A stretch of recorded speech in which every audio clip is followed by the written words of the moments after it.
Yo, what's up, guys? In today's video, we are going to be taking down yet another 22R motor. We're going to break it down and see what went wrong and also prep this thing for a rebuild. So this is officially the start of a new series. This motor right here, the 22R, we are going to be rebuilding for performance. So this is going to be the 22R performance rebuild.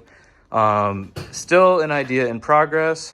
So it had a rod knock apparently in the first cylinder, and you know, that is the story. Do you know how many miles came out of this? No, but it's out of an 83. So out of an 83 early style 22R with a rod knock. So we're gonna tear it down, see if we can see the damage. I'm sure we will. So anyway, let's get to it. We're gonna start tearing stuff apart, and we'll start with all the little stuff. We'll work to the head, take the head out, and then, you know, the rest, we'll get into that bottom block and see how it's looking. So without further ado. All right, we're gonna drain the oil.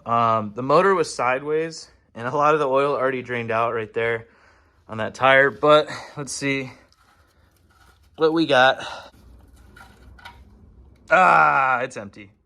Well, looks like we drained it all on the floor. So that saves us a step there, huh, Jeff?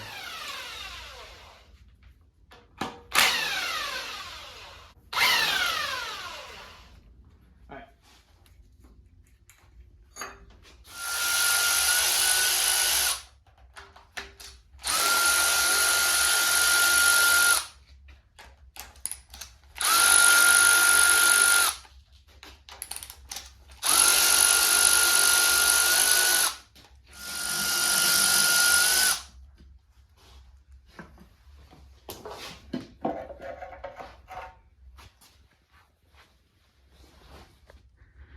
All right, well, we just got the valve cover off, and two things I just noticed right away.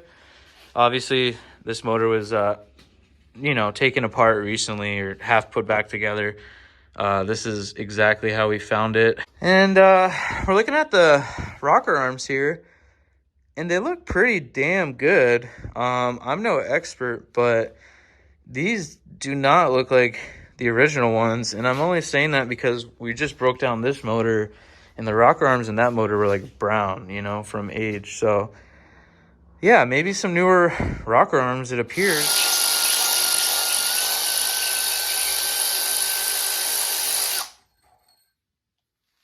Interesting.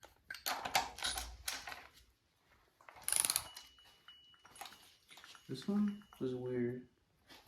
All right, so this head bolt right here, out of the head bolts, was kind of fighting me for some reason.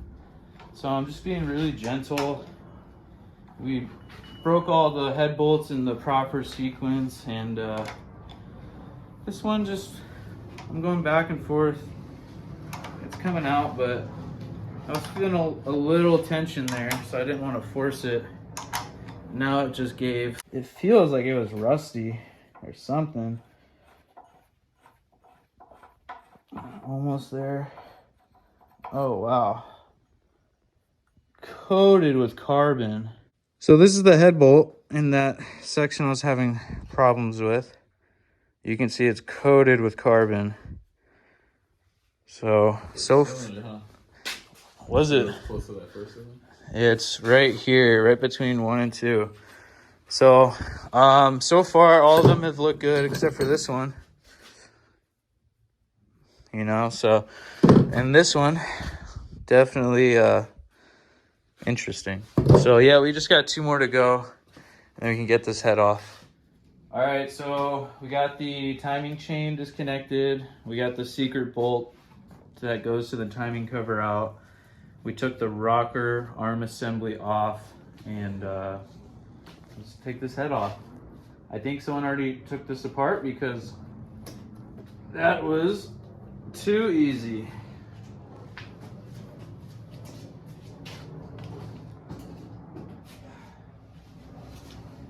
All right, so let's look at this sucker. Let's see what we got.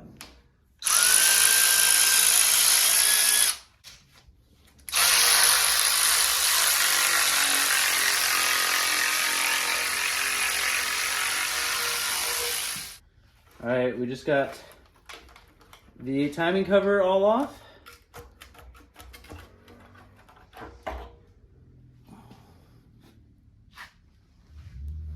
All right, so now we can tackle getting our chain off, and then after that, we're gonna do the oil pan.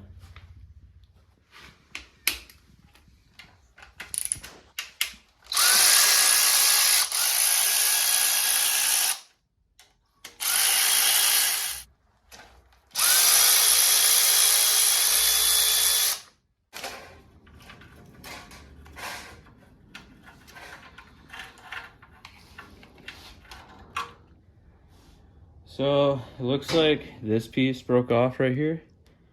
Should look like this, I believe. So we'll be on the hunt for a broken piece unless this was just reused in its current condition. We can slide this guy off and get the gear.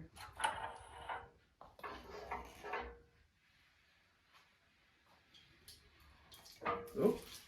All right, take two.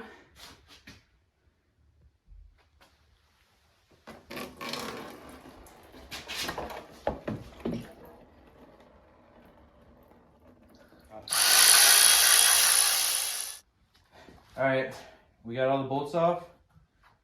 And just like the head, that was too easy. Oh, what do you know? There's no gasket. So yeah, that's a thing. Yeah, it's also missing the pickup tube. So, but I think we knew that. This is a 2-wheel drive oil pan, apparently. And I guess it was disclosed that there was no pickup tube. All right, so again, this motor apparently had a rod knock in cylinder 1. So we just tore it open. And that is back and forth play right there. Again, I'm not a professional. I don't know what it's supposed to be, but I don't think it's supposed to be like this. But we go to cylinder 4. Cylinder 4 has a small bit of play. Cylinder 3, you can kind of hear it. Again, small amount of play. Cylinder 2, small amount of play. So I'm assuming that there is supposed to be a small amount of play because these have it, but that obviously is not right. So yeah, I think we're already learning something. But we're gonna go ahead and take the pistons out, and then we'll go ahead and take the crank out. All right, so we just made a new discovery. We're about to start taking out the pistons, and it looks like the motor is actually seized. It's not turning. So we tried to get the breaker bar. And yeah, it's not spinning. All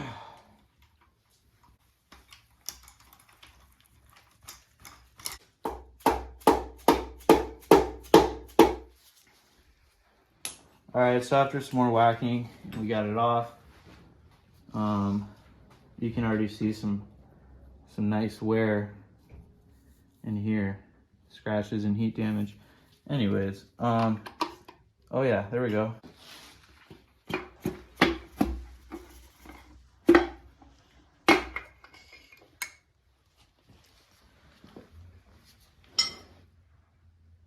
Oh, would you look at that? That is some nice damage. Let's take them all out, and then we'll just compare them. See how they look. Okay, so we were pulling the pistons out, and we got one out, but like I said, we couldn't turn the crank here. So I went ahead and I got piston number 4 out, but 2 and 3 would not come out. So what I went ahead and did is I disconnected everything that holds in the crankshaft, just took off the rear plate here, and we're gonna go ahead and just lift the crankshaft out.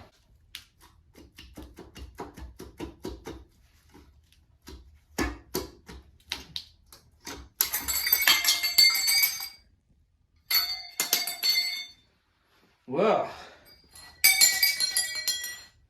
we got the crank out. All right, well, now that the crank's out,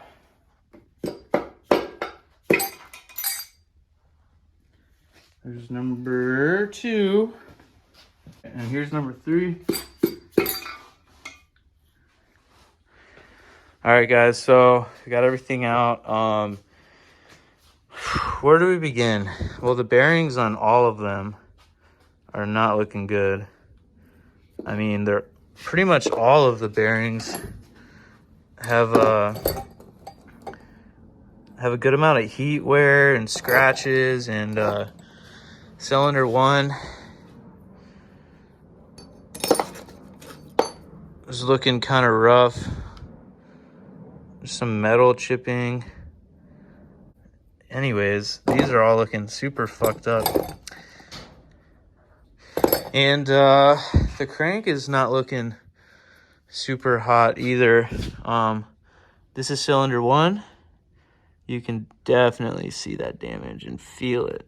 This whole thing is scratched, very scratched. All these other journals here, they don't feel that bad, but man, cylinder 1 is pretty messed up. And again, not experienced by any means to know what exactly I'm looking at, but just kind of trying to piece together some clues. I'm not really sure why the engine would not spin over. Maybe I'm overlooking something simple, but anyways, we're gonna flip it over, look at the cylinder walls. All right, looking in the cylinder walls. Again, this one had surface rust. I'm not sure if it sat. I'm not really sure what happened there, but this one feels really good. Here's 2.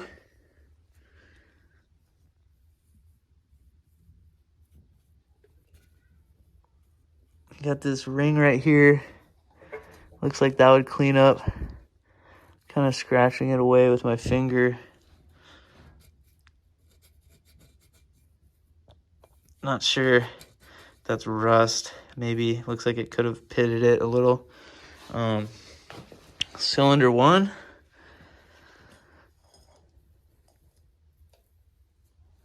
Not really feeling anything, which is actually good. So this block actually seems like it's in decent condition. Of course, that's up to the machine shop to decide, but yeah, the only thing that I would be concerned with is this. Trying to make sure you can clean that, but as long as it didn't pit in, looks like this, you could probably hone that. I'm not sure if you would have to overbore this or not, but yeah, it does not look in bad condition.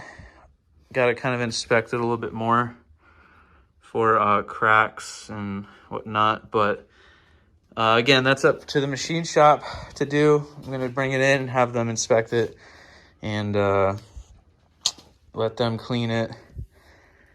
Let's just check the coolant passages. They look pretty clean.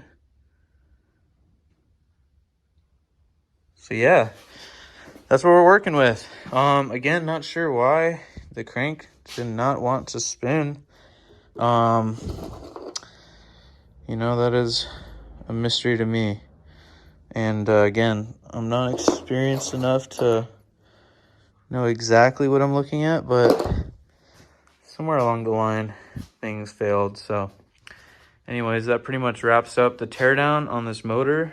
We are gonna kind of inspect everything and check it out a little bit more. The head is gonna be sent to the machine shop for a full job, and the block as well. I was kind of curious on if this is an aftermarket head. It has these markings right here, P&G. Again, not sure. Gonna try and do some research on that. And our rocker arms right here, looking real nice. So yeah, that's pretty much it though for the teardown. So what we're gonna do is, like I said, send it all into the machine shop and go from there. So anyways, lots of mysteries going on here.